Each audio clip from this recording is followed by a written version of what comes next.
اینجا یه مزرعه اسفناجه. اینا اسفناجای ما هستن.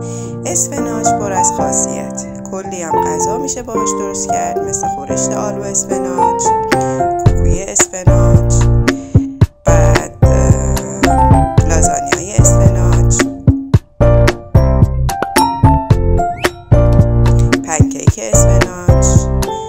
اما من میخوام تو این ویدیو برای شما طرز درست کردن یه نرگسی خوشمزه رو بگم. بریم که با هم شروع کنیم. اول اسفناجامون رو خورد کنیم، میشوریمشون.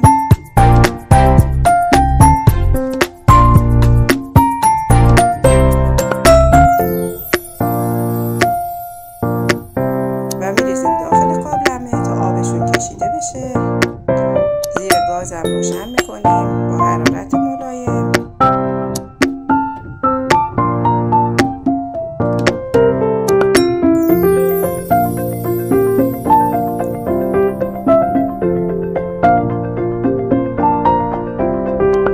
پیازمون هم رنده میکنیم و یه پیازدار عالی براش درست میکنیم.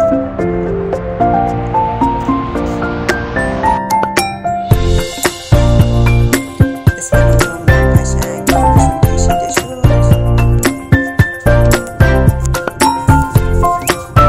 نوبت به اضافه کردن ادویه‌جاتمونه. پیازدار اضافه میکنیم.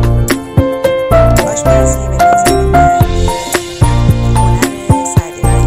میتونیم بعضی غذاها رو بیشتر بکنیم، بعضی‌هاش رو کمتر بکنیم. من برای این نرگسی خوشمزه زردچوبه، نمک، سیر و فلفل زدم. سیر هم بهش اضافه کردم. شما هر کدوم از اینا رو میتونید اضافه بکنید یا اگه دوست نداشتید نریزید.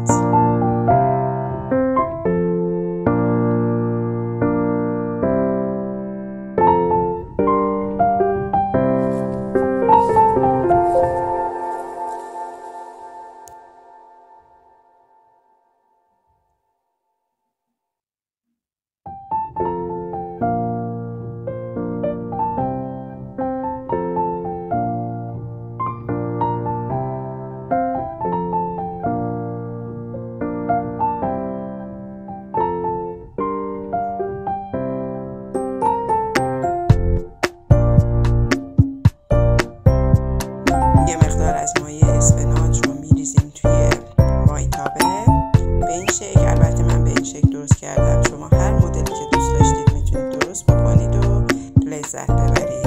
ممنونم که ویدیوی من رو تماشا میکنید. ازتون خواهش میکنم که سابسکرایب کنید.